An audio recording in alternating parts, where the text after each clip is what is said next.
about the financial independence, retire early movement. So I'll go ahead and introduce them one more time, and we'll go from there. Thank you for your patience, guys. And so Chris Maluma used principles of traditional retirement planning combined with creative lifestyle design to retire from a career as a physical therapist at the age of 41. After poor experiences with the financial industry early in his professional life, he educated himself on investing and tax planning. Now he draws on his experience to write about wealth building, DIY investing, financial planning, early retirement, and lifestyle design at Can I Retire Yet? Chris has been featured on MarketWatch, Morningstar, U.S. News and World Report, and Business Insider. He is also the primary author of the book, Choose F.I.R.E, Your Blueprint to Financial Independence. Hi, Chris, welcome. I'm glad that we got to figure out the tech issues, and we seem to have been able to get you here, and now I can see you. There you are. How are you, Chris? I'm doing well. It's great to be here. Sorry, I'm not much of a technical wizard, so. Oh, I know, and it happens, and our audience is amazing. I asked them for that grace in the beginning because we have international speakers on here with us today even. So I said, guys, we're gonna have to have grace because you never know, there's a storm somewhere or just tech in general. So, but we're glad that you were able to make it and we're here with you now. So I wanted to start with asking you, what inspired you to learn about and follow the FIRE movement, and how long before learning about the principles that are behind the FIRE, that you actually began to take action? Because I noticed that people learn about financial independence, retire early, FIRE, but sometimes they don't implement some of these things right away. So what was your journey? Can you tell us about that? Yeah, I think there's really two key moments. The first one was just when my wife and I were starting out straight out of college. We both, for different reasons, just had a really strong debt aversion. My wife grew up in a family where money was always a struggle and a point of stress. And so she had some student loans and she knew she didn't want to live that way forever. And so for her, she was very motivated to get rid of that debt. For me, my family grew up with a similar income to hers, but my parents were very frugal and good at stretching a dollar. And it was just pounded into me that debt is not acceptable. And so I had the motivation to help her get out of debt and to have us get our marriage started debt free. And so what we did is when she was starting her career, I was working a little bit part-time. I still had one more year of grad school, and everything I made, I put towards getting her out of debt, paying extra towards that because we had a goal of being debt free by the time we were married. And then we just kind of kept down that path.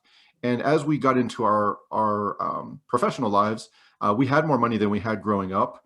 And so we just lived off her salary because it just kind of felt natural.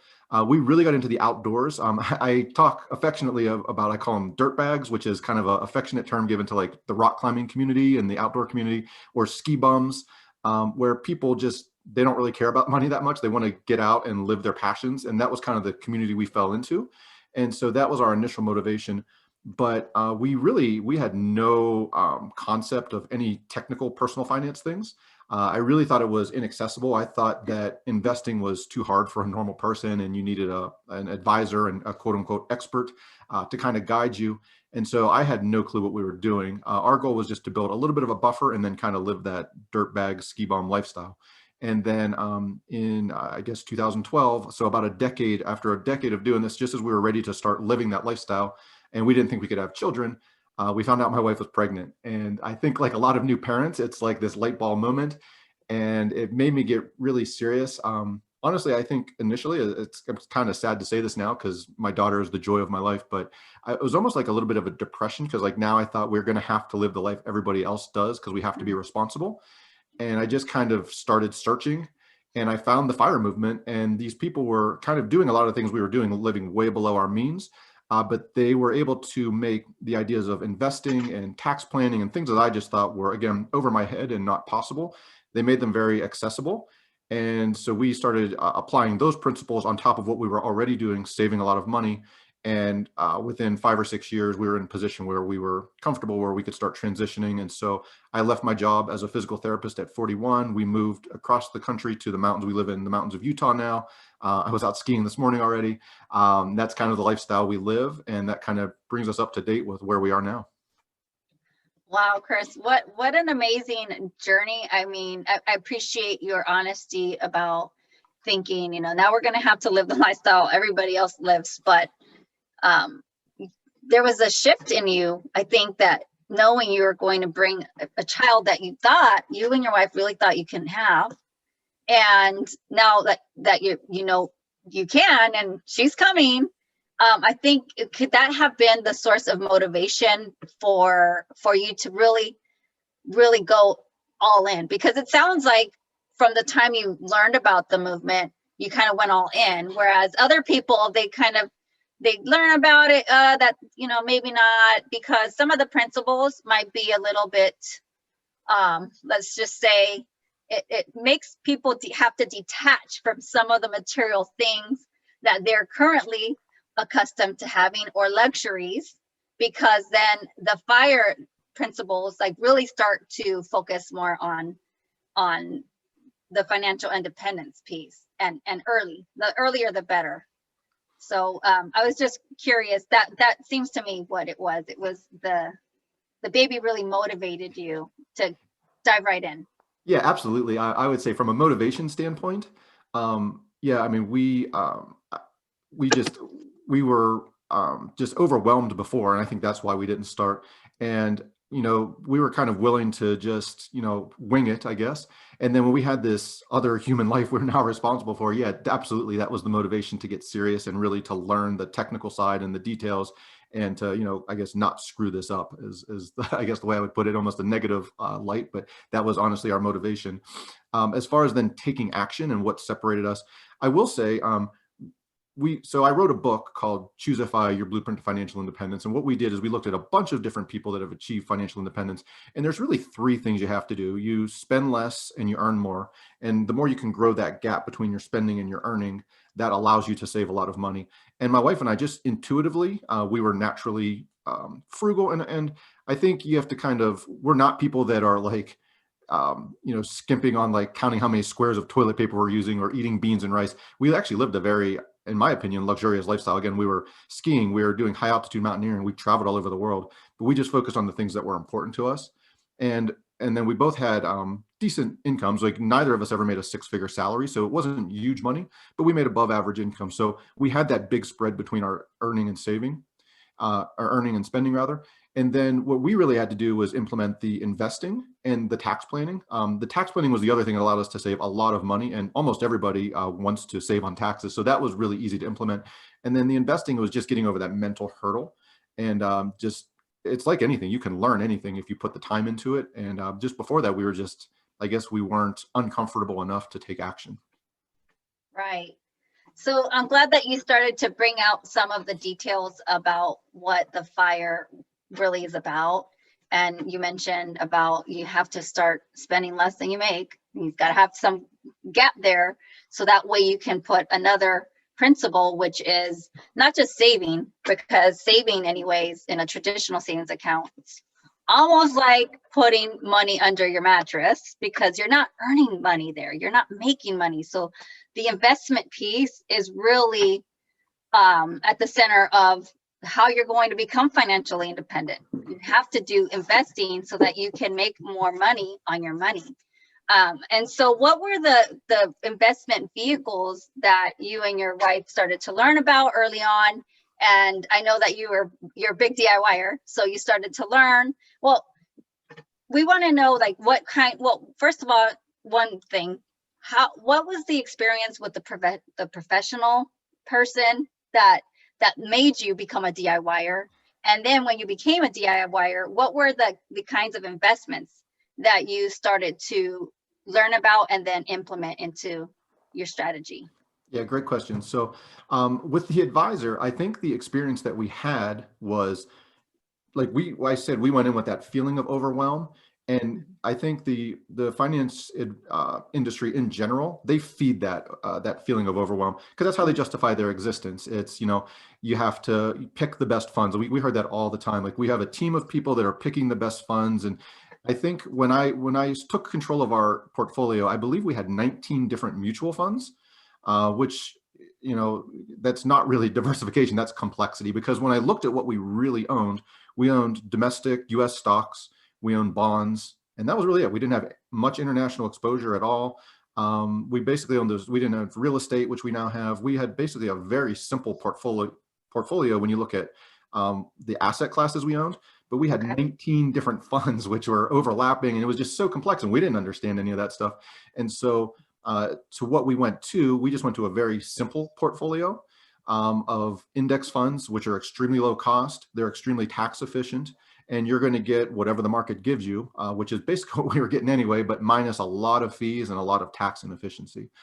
So for us, a very simple path worked because we did have that high savings rate. One area where maybe I would not push back on you, but just expand on what you said. You said you have to invest to grow your money. So in our book, what I really did is outlined 3 paths for investing. So the first one we call the simple path, and that's taken from a friend of mine, J.L. Collins, who wrote the book, The Simple Path to Wealth, which is really great for people that want to learn to invest in the stock market. It provides a foundation. But where I would kind of expand is that worked for us because we were saving so much money. Again, we were basically living off one salary and saving one. And so if you have a high savings rate, that's enough. And you don't have to be complex. You don't have to do anything. But for some people, it's just not possible. You live in a higher cost of living area. You don't have a big income. You didn't discover this till you're already $100,000 in debt with student loans. Things like that happen. And so you either have to increase your income or live very frugally to create that spread, or you have to look at a different path for investing. And I'm not talking about trying to find the next Tesla or Bitcoin or the things that people talk about all the time, but proven strategies. So real estate is one. It's not passive. It's not at all the same as what I'm talking about with buying index funds, but it does work because you have a lot of different advantages. You can use leverage, meaning using debt. You have tax advantages. You can put in some work. And so it's not passive, but you can use these things, and real estate is a viable path. A lot of people who get to financial independence do that. And then another is a small business, where I think a lot of people, me included, we get enamored by this idea of retirement is the goal and I don't ever want to work. But if you can create a small business that you invest in that then kicks off more income and it becomes a lifestyle business, that's also a very viable option that a lot of people did. And again, you don't have to choose one of those 3. Right now, our primary investments are in the passive paper, that simple path. But now I'm also starting to grow. I wrote the book and I write a blog, and I'm starting to grow just a little lifestyle business that supplements that, and it allows us to live with more abundance than that scarcity where you're living in a traditional retirement and drawing down. So I think understanding what are valid investment paths and then matching the right path with your unique skills, interests, abilities, means, desires, that's the key, I think. I think that's really interesting that you've actually, you're financially independent and retired early. However, you are doing the lifestyle work, and so that continues to bring some cash flow in. And so that's really important. A lot of people in the FIRE movement, I guess one of their challenges is insurance, health insurance, that usually an employer would provide to its employee. And so how do you kind of mitigate the need for, of course, we need health insurance and those things, with the desire to be financially independent and retire early? What kinds of things do you use to kind of bridge the gap between now and when you're going to qualify for your Medicare and things like that? Yeah, that's a great question. I think health insurance is the biggest challenge for somebody that wants to leave the workforce and lead a non-traditional lifestyle.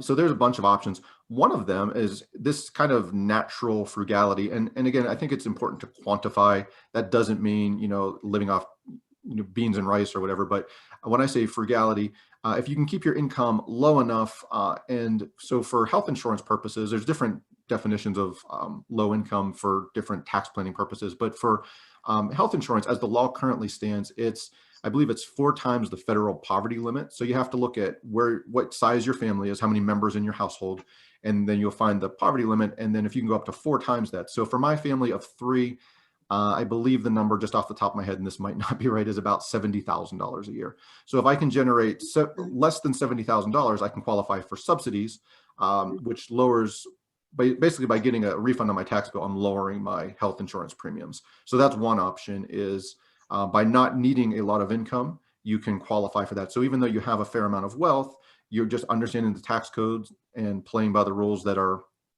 set before us. And do I honestly like them? I don't. And I know a lot of people don't, but it's the law and we have to follow them. Right. Another option, what we're actually personally doing right now, we talked about just thinking differently and getting out of that. So what my wife ended up doing is, we're in a position where we could, at least in theory, be financially independent and live off of our investments. And so it kind of creates a lot of freedom for you to design the lifestyle you want. So she went and got a second master's degree, and she just finished it up in 2011. Got laid off from her position because that went away, had our daughter in 2012, and she never got to use her degree. And it was kind of something she always wanted to do. So a former coworker approached her, and there was a startup company. And so we were just like, well, there's not a whole lot of risk, because if the company falls flat, we're basically financially independent and you want to work. So ask for basically everything you want. So part-time work, healthcare. The company is already remote, so that was a pretty easy ask. She could work from wherever she wants in the country.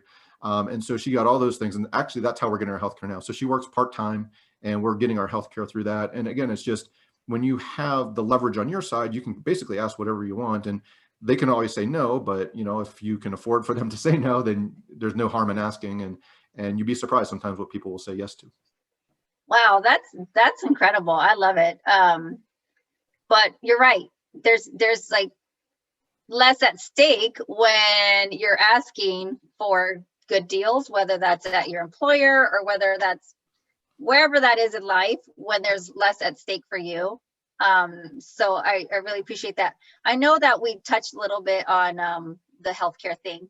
And so would we be able to go ahead and talk a little bit about what are some of those little tax planning, kind of strategies that you use that really help to keep your income as low as possible, so you can be able to qualify for some subsidies and healthcare, or just to keep income lower for those reasons, paying Uncle Sam less money? Yeah, so I think it's not necessarily super technical, like knowing these intricacies of the tax law, but let's be really simple and really practical. So the first thing, we talked about, you can get about, and I'm just throw a random number, let's say $60,000 out there. So if you don't need to generate a lot of income to support a lifestyle that you enjoy, then that allows you to stay within that. So one of the things we do, we do not have a mortgage. We own our home outright. So we have very low, we basically pay, I think, $3,000 a year in property taxes. And that's our only housing expense. Like, we don't have a mortgage, we don't have a rent payment. So by keeping your income structured low. Another thing we did, I mentioned that we moved from Western Pennsylvania, where we lived and where we grew up, to the mountains of Utah. So as I look up out my window, I can see Snow Basin Ski Resort. So that's in our backyard. And we can get there in 15 or 20 minutes. We buy a season pass. I think a day pass there is $160. So if we wanted to come here and ski for a day, it would be $160. If we were going to do that for a week, figure a couple $1,000s in passes, hotels, airlines. But because we live here, we buy a season pass that blacks us out on Christmas week and the holiday weekends when we don't want to go because it's crowded.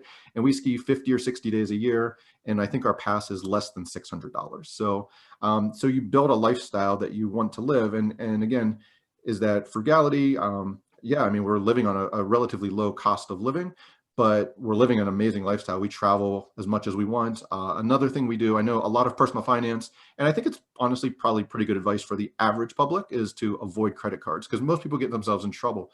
But again, if you are in control of your finances, you know where your money is going, you're on top of things. Mm-hmm. One of the things we do is we use credit cards. So we sign up and you get these really lucrative sign-up bonuses. And that's really how we travel. We go across the country. Our family's still back in Pennsylvania. So in non-COVID times, we typically go back east 2 to 3 times a year. And I honestly can't tell you the last time I paid for a flight, just because we were so good with just understanding how to use credit cards and find those bonuses. So just little things like that, where you can design a lifestyle that doesn't cost a lot. And it doesn't mean that you don't ever travel. It doesn't mean that you don't eat good food. It doesn't mean that you don't do things that people look at as extravagant, like skiing. I guess another example, I volunteer because we live here, and I just love being on the mountain. And I used to be a physical therapist. I volunteer with the adaptive ski program. And by doing that, that entitles me to passes from another ski resort. So in addition to our season pass, which we buy for, again, like $600, I get numerous passes to other resorts totally free by just volunteering my time. And it's super rewarding. That's one of the most rewarding parts of my life, is doing the volunteer. And then I get free passes. So I think that's one of the key things you could do, is just have a low cost lifestyle. Absolutely. That's wonderful. And I wanted to hear from the audience, what is the thing that you would want Chris to kind of answer today? Because I know a lot of you are interested in FIRE, and you just have still some questions that kind of hold you back. Lifestyle is a huge one. It's about having the life that you want, and it's not necessarily about having all the money and the wealth. You can retire on less money as long as you keep your lifestyle cheap. I guess it's a weird way of saying it, but like low cost. Yeah. And you could, but low cost, it's just a matter of perspective, because it doesn't mean that low cost means no fun. Chris is skiing on the slopes. That's probably why he was late. No, I'm just kidding. I know you had tech difficulties, but no, like things like that. So it's just those mindset shifts too. It's like, what's the perspective that you have? What's important for you in life? And so the question, I think I want to go back and revisit when you first started with an advisor, and you have like, I think you said like 16 funds, and you're just like, that's a lot. And you weren't really very well diversified. You had same asset classes. But so can we talk more about how you can have a great portfolio that performs, and it doesn't have to be super complicated? What kind of advice, or not advice, we're not giving advice today, but what kind of ideas can you give people to that they can still be pretty simple? They can DIY it. First of all, you have your blog, and I know that you drop a lot of knowledge there as well on the credit card reward points and all those good things too. But right now, specifically about how complicated investing doesn't necessarily equal better investing strategy than something more simple. Yeah, so I think what a lot of people, again, pushing that idea of complexity. So we had 19 or 16 or whatever different number of funds, and these were all actively traded mutual funds. And we went and talked to the advisor, and he talked about how they had this team of people who were putting us in the best investments to give us the best chance. If you look at research, the simplest investments are going to tend to be the best.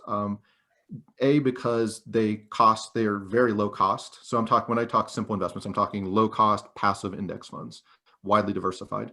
And so they're going to be very low cost, and they're going to be very tax efficient.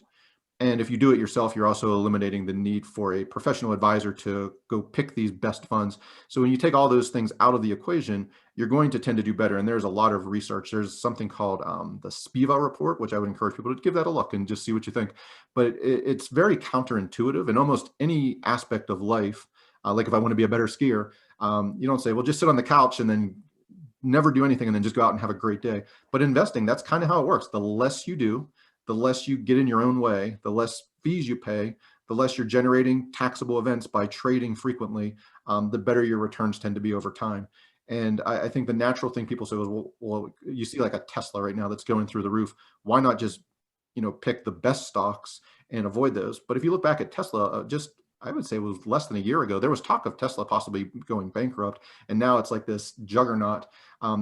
It's extremely hard for the best investors to do that. And then the people that are going to be giving you retail advice as a person without a lot of money, you're not going to have access to even the best people. And so it's extremely hard to pick. So if you buy the whole, an index fund, which owns everything, you're going to get those winners. You're going to have some losers with them. But over time, as things average out, you're going to do better by doing that. So and it also frees up your mind to do whatever else. Like if you want to make more money in your career, if you want to focus on the frugality, like learning about the credit card rewards, anything like that, you're freeing up your time on things that actually can move the needle versus things that are just a losing bet, which is what it is when you're trying to pick the best investments. And then as far as my personal portfolio, I write it on the blog. I share it very openly. But when I was investing with an advisor, again, I said that we basically had domestic stocks and domestic bonds, and we had as in like 16 or 19 funds or something. I don't remember off the top of my head. But now today, because we use index funds and it's very transparent what you're buying, we now own international stocks. We own REITs, which are real estate investment trusts. We own the domestic market. We own bonds. We also own inflation protected bonds. So we own basically, with 6 funds, we now own way more asset classes than we did before, but with way more simplicity. It's very easy to see exactly what we have, to manage it myself. And so yeah, that's our approach now. Excellent. And then in that answer, you actually helped this person who was asking, what diversification model do you recommend for 40-year-old couple? Because you're right in that age range. So you discussed that in your blog about how you do it. And so for those who are just a little bit newer to the investing world, and you talk about index funds and all that, can you kind of give us a simple, layman's term, what is an index fund? And yeah, because I know you use them a lot. So yeah, if somebody wants to do what Chris is doing, they want to do the FIRE thing, what is an index fund? Yeah, so index, let's use, just because it's something I think a lot of people hear about on the news and when people talk about the S&P 500. So the S&P 500, it's actually, I don't think it is exactly 500, but it's around 500 companies. It's the biggest companies in the United States. And so if you buy an S&P 500 index fund, you're going to buy shares in every one of those companies in proportion to the size of the company, in proportion to how they are in their size and their role in the economy. And so when you buy those, if one company does amazingly well, you already own it and it's going to go up. If a company goes to 0 and it drops out, that's one tiny portion of that 500 companies, and it goes off of your thing, and some other company will replace it in the index. And so over time, you don't really have to think about it. The companies that are doing best, you're going to get all the upside, and the companies that are doing worse, they just eventually they just kind of basically go away and they leave the index. And so there's not a lot of trading in the index. So every time if you buy or sell a company, if that company has gone up in value, then that's technically good because you've made money, but now you have a taxable event because they sold that thinking it's not going to go up any higher. And so now you owe taxes. Every time a company goes down in value and you kind of wig out and you sell it, you're locking in that loss. So if it does go back up, you now don't own it.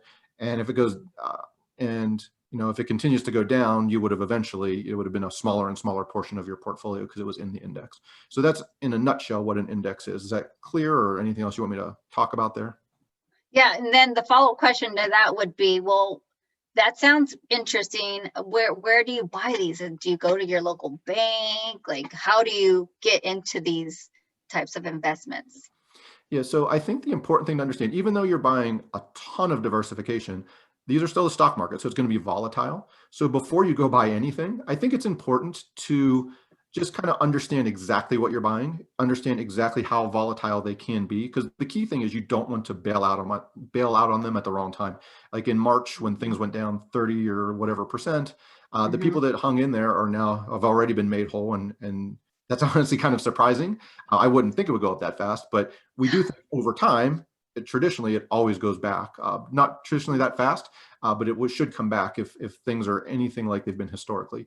But you need to kind of know that going in, know that they could get down 30%, know that from that point, it could have gone another 30% down instead of bouncing back up. And you just never know. So you need to understand that before you go buy. Once you do understand what exactly the index fund is, I think you want to then, I tend to favor Vanguard. Vanguard is a company that introduced index fund investing, and they tend to be very low cost, and they tend to be very aligned with investors. But there's plenty of other companies, Schwab, Fidelity, that also, basically every company sells index funds now. And some of them are actually cheaper than Vanguard, but it's just important to understand why they're cheaper. For a lot of those companies, I think they're loss leaders to kind of get you in, where then if you don't understand exactly what you're doing, you'll tend to trade more or buy their higher fee funds or use their advisors. So Vanguard, I think, is most aligned. So that's my preference, but there's plenty of options. Basically any brokerage you can use at this point and buy an index fund. Perfect.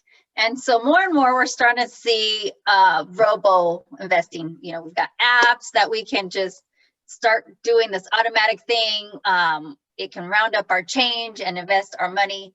So how would you say those kinds of investments would compare, how are they alike and different also from going to a traditional brokerage firm like a Vanguard or Schwab and buying their funds?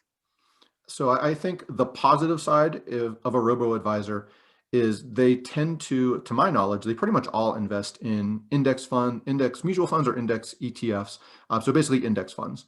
So they're incorporating that theory, which is very good. And they're going to keep it really simple. You just sign up and they're going to use their methodology, their portfolio. So you really don't have to think about it, which is good. That's kind of what we talked about. That's what you want to do. The downside of them, in my opinion, is I think they still make things more complicated than they need to be. If you take the time, again, I can share a couple of books if you'd like, but if you tend to read 2 or 3 books, you can kind of get a sense and you can build your own portfolio. And they're relatively cheap, between maybe 0.25% and 0.5%. But over time, that adds up, and that's big money over time when you're looking at compounding. And so it's really not very hard to do that yourself, to build a portfolio. And I think that's the part they still they're mystifying, that part that's just, it's not hard, it's simple. And the part I think where an advisor can really do well for you is behavior modification. So if you are the person that's going to freak out, having somebody to talk to, I think, can be valuable. Or if you're not saving enough and you need somebody to kind of stuff like we're talking right now and kind of look at your case individually and help you to determine, do you need to focus on the earning side or the spending side? An advisor maybe could help you there. A robo-advisor is not going to do that for you. So I think the things that a robo-advisor can do for you, you could really do for yourself. If you can invest $20 for a book and 2 hours of your time and understand this stuff, or you can pay 0.25% over time, which doesn't sound like a lot, but over years and decades is tens and maybe even hundreds of thousands of dollars. So it's a pretty good investment of the $20 to buy the book and to spend a couple hours, but to each their own. Agreed. Completely agreed there. So you had said something that was it stood out to me that I want to talk more about. But, with the behavior modification, that's why money coaches, I think, will continue to exist forever and ever and ever, even after, all this technology and the robots, and they do the algorithms and they can do all the investing for you, because that human component, people know that, okay, investing is taking risk in exchange for reward, and investing is a long-term game. It's not something that you want to do to instantly make money overnight. That's usually not a good way of going into your investing. However, with that said, I personally received a call when the market went down sharply, and one of my clients has a thrift savings plan account, and she was saying, what do I do? I just lost X percentage and I really want to get out now. I want to get out now. And just that extra human contact, that behavioral, that talk her down from the ledge. My question was, okay, do you need your money tomorrow? No. Do you need your money in a month? No. Do you need your money in a year? No. 5? No. Then you know what? You're fine. The market's going to do its thing. It's going to do the roller coaster ride. Unless you need that money now, like you said, Chris, you're locking in your loss that instant you decide to get out of that investment. And so that's really great behavior modification. But if you have that emotional, maturity, that the deal that you're going to lose, but you're going to gain, but over time, because investing is that long-term game, then yeah, pick up Chris's book. He's going to talk more about his free gift that he has for you later, and check out his blog, because there's so much information out there. And what I like is that you're unbiased. You're unbiased information, and people can learn from you, because right now there's a ton of information out there, but you have to be mindful of who is putting that information out there. And the source might be biased because maybe they sell those products and services that they're speaking highly of, and there might be something better out there. But you just have to do your due diligence, knowing where you're getting the information. But yeah. So let's see what else can we talk about, Chris? Because I'm checking on time. We have about 15 more minutes. Yeah, Is there I can. something? Go I, ahead. I see there's some questions on the side, and I was trying to Okay, not like be distracted, but I can go go ahead. through those one by one. But just to kind of talk about what you just said, I think it's a great point, because I think most people who are marketing themselves as financial advisors, unfortunately, they're not living what they're selling.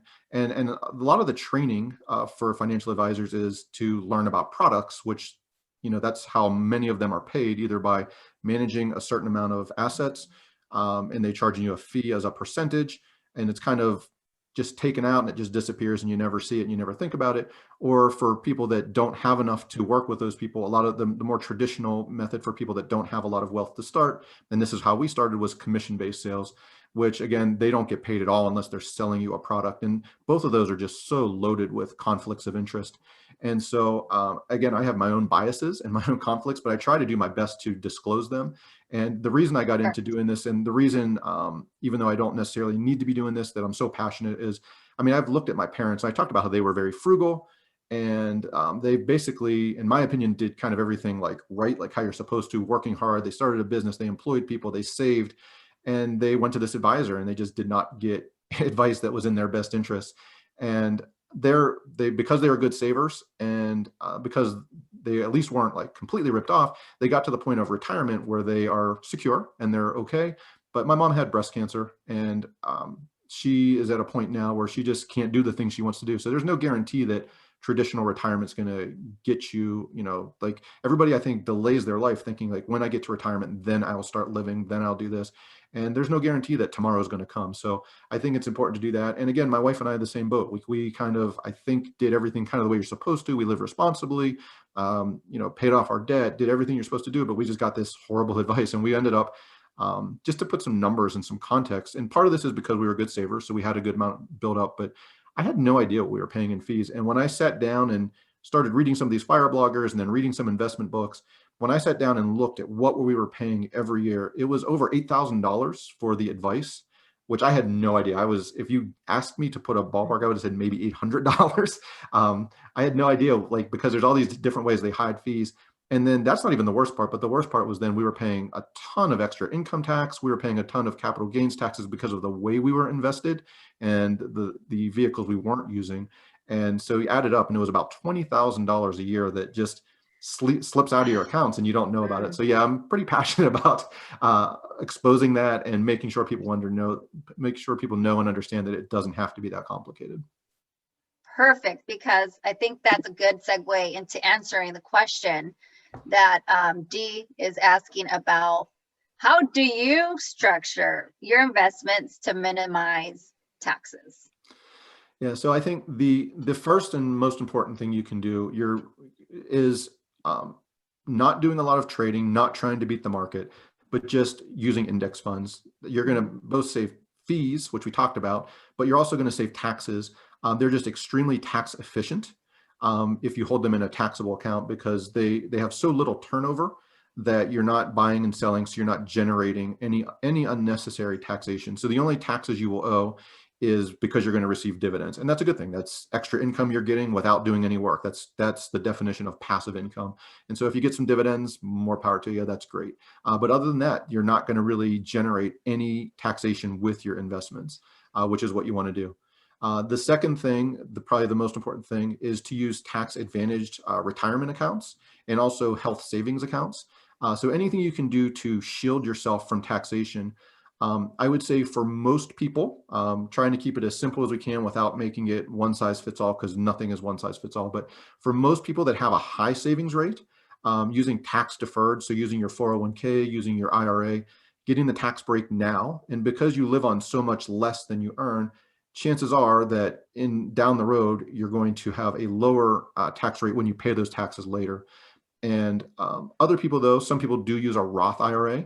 And the advantages of that is, if you don't pay a lot of tax now, maybe because you just don't earn a lot, maybe because you have a large family, and so you have a lot of deductions because you have children now, maybe you're going to pay more later, and so you use a Roth IRA. But in either account, whichever way you go, you don't pay taxes year after year because they're sheltered. And then if you do the Roth account, then down the road, you never pay any more taxes. So using tax advantage savings is a really good approach. And then something that not everybody necessarily has access to, but if you have a high deductible insurance plan for your health insurance, using an HSA, it kind of gives you the best of all those worlds, because you do get a deduction the year you make your contribution. Again, it grows tax-free. And then if you need that money for health expenses, which is something we're all going to have to save for, and almost guaranteed you're going to need those, then down the road you take the money out tax-free. So it's triple tax advantage. And really the only downside there is if you are perfectly healthy and you never have a healthcare expense, in which case you're winning the game. So HSAs are another great account. So using those tax advantage accounts is a really great way to invest. Absolutely. Tax advantage accounts. Think of those first before you start doing other non-tax advantage accounts. I hope that answered Dee's question. The HSA, for sure, if you don't know if you have that at work, you can call your HR, your benefits people, and ask them, because that's a great strategy to put money away for expenses that you know you're going to have eventually, which are medical costs. And there's such a great tax advantage to saving into that type of an account.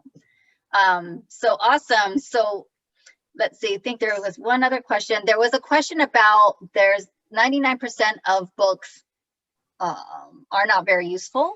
Agreed. And I know you already had mentioned one, but if we can you say that again for our Boris? Yes. Before we say that, I would disagree with you, Boris. I would say 90% of books are not useful. People that take the time to write a book, but 99.9% of the stuff you see on the internet or on the news or that stuff is pretty much all not useful unless you really know what you're looking for. So Okay. the books, I would say, on my website, I've reviewed a number of investing books.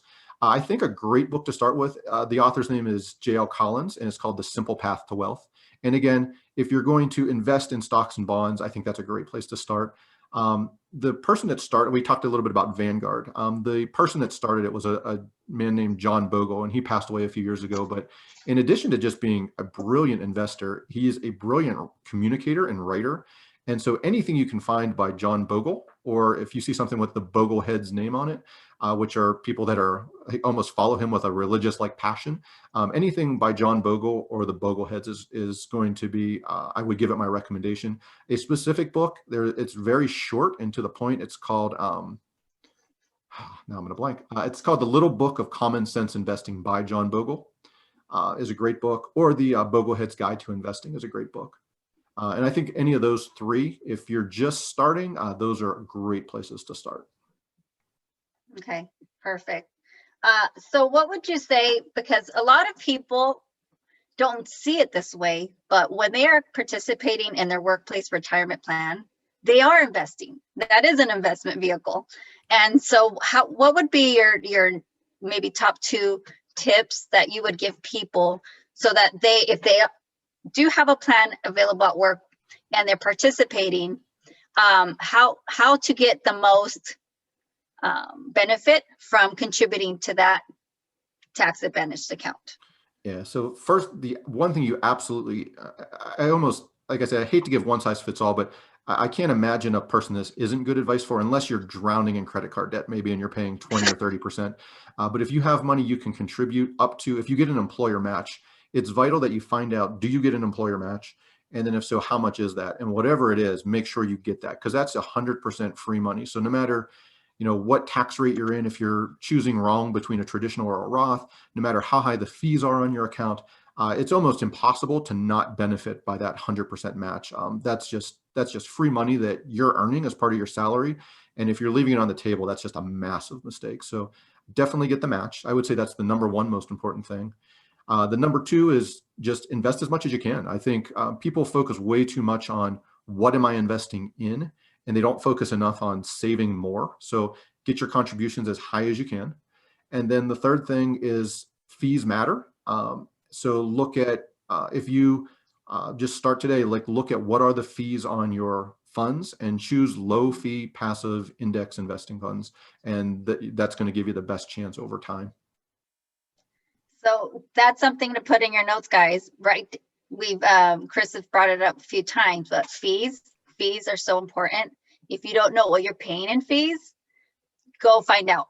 Go look at your last statement that you received and find out what you're paying, because then you can know you have a benchmark, and then you can see if there are other investments that are very similar that you can pay less in fees, therefore have less chipping away at your investment egg over the years. And it's so important because these are accounts that we're not opening up for 5 years or 10 years. Well, it depends if you started pretty late, but generally these accounts we're going to have for 10, 20, 30, sometimes 40 years if you're a very young person. And so those fees will definitely add up over time. So if you're paying less in fees, that means that that account has the potential of having potentially hundreds of thousands of dollars more in it, simply because you were paying less in fees. So such a great conversation. I feel like we can keep talking all day about all these things, and I know that we can't. So what I wanted to do is let you kind of wrap it up with where people can find you, what's your favorite place for people to find you, and also tell us about your gift, and then whatever closing remarks you'd like to have. Go ahead, Chris. We have about 5 more minutes. Okay, before I do my closing remarks, I saw there was one other question here about the Vanguard 3 fund portfolio, which I think is a great question. Okay. And I mentioned that I have more funds than that, but I help my parents, I help my wife's brothers, I help my brother, because I think everybody still they think that investing is so complicated. So as I started doing this, the first thing people did is they thought I was a little crazy, I think. The second thing they did is they saw we were serious, they saw we were making changes, and then they asked me for help. And so I thought my approach, because it worked for us, because I do have an interest, that was what I should do for everybody. And what I found is almost nobody has anywhere close to the interest I have. And so the more simple you can be with your portfolio, the better. And the less you think about it, the less you have to do with it, the better, because that's going to inspire you to take action. And again, the key thing, if you take one thing out of this, there's no secret magic formula for what's the ultimate portfolio. I don't have that information. But the key thing is the more you can save, the more you control your taxes and fees and your behavior, that's going to give you the best chance. So something like the Vanguard 3 fund portfolio is absolutely brilliant in its simplicity, because it's hard to mess it up and it's hard to get caught up in the details. So what that is we talked about domestic investing in a domestic total stock market fund. That's one of the 3 funds. The other one is a all international fund.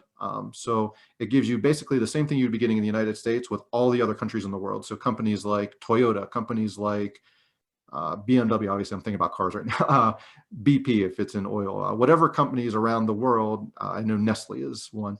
So the companies that are in the United States, you're going to get with a total American market, and then a total international market is the second one. It's going to give you exposure to all those companies. And then the third is just a total bond market. So you have 3 funds. It basically gives you exposure to all the world stocks and a variety of diversified bond investments. And that's a great fund. And if I had to do it myself again, starting from the beginning, I would probably choose that for me. And I'm definitely moving my parents that way. I'm moving my other family that way, because it's just, I want them to be able, if something happens to me, I want them to be able to keep doing things themselves. And I've realized that I made things too complicated for them by prescribing for them to do what I'm doing, because they don't have the interest. And so I think a 3 fund portfolio is absolutely brilliant, and I would highly recommend people look into that. Awesome. I'm glad we got I think all the questions answered, and I didn't expect to have that many, but that's wonderful. You guys can drop a comment on what landed for you today that Chris said. What was that aha, that thing that you learned that you think you're wanting to incorporate moving into the future? But for now, one last thing, Chris, for you to share. Where can people connect with you, or a website they can find you, and also the free gift that you have for the audience today? Yeah, so my home on the internet, I write a blog called Can I Retire Yet? And so you can find me there. I'm very responsive to comments. You can find my email there. I'm very responsive to emails. I love talking to people and meeting people and helping people get started. That's kind of my passion. So feel free to look me up there and reach out to me. My book is called Choose F.I.R.E, Your Blueprint to Financial Independence. What the book is a partnership with, there's a podcast called Choose F.I.R.E, and they interview just a variety of people with different paths, different backgrounds, different stories. And we take all of those stories and we kind of try to make it, when you have a podcast, things just kind of occur randomly. So we tried to make it more linear, like this is where you start, this is what to focus on, going through step by step and outlining common principles that even though everybody's tactics were different and their paths were different, there's some common principles. And so that's what we focus on in the book. And it's really designed for the person just discovering this concept if you want to learn more. And so I'm very proud of that, and it came out well. And for the free gift, on my blog, I gave away the first chapter for free. And so if you follow that link through, you can check out the first chapter and see if it's something that makes sense for you and if you'd like to learn more about it.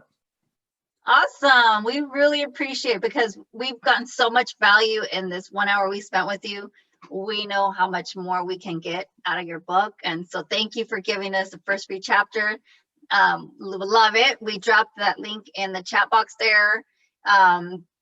Thank you so much for your time today, Chris, and I appreciate you.